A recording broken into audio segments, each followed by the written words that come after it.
欢迎收看28周孕妇上班带饭的一天。早上7点，老公起床做饭。怀孕以后都是老公在照顾。今天说要给我炖一个热乎乎的汤。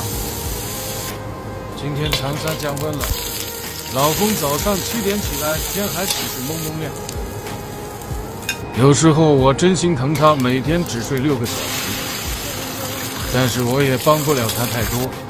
婆婆也不来帮她，我们2个人都超累。最后再炒一个鹅蛋，喷点料酒去吃。听说吃鹅蛋对宝宝是好，老公就买了来做。玉米龙骨汤出锅了。8点30分我起床了，9点到公司了，吃个早餐。怀孕之前总爱累，怀孕之后反而状态更好。餐后吃个铁糖，现在可算知道铁有多重要，天天都不感冒。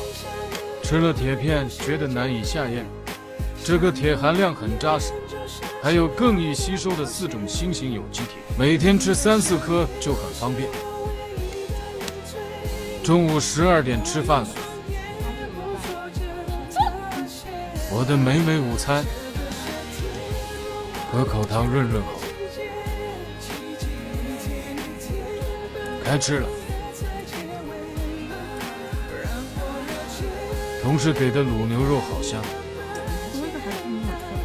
2024年最后1个月了，大家的收尾述职工作都很忙。老公好少给我炖汤，妈妈说孕期不要喝汤，怕宝宝太大。但是我好喜欢喝玉米汤啊，甜甜的。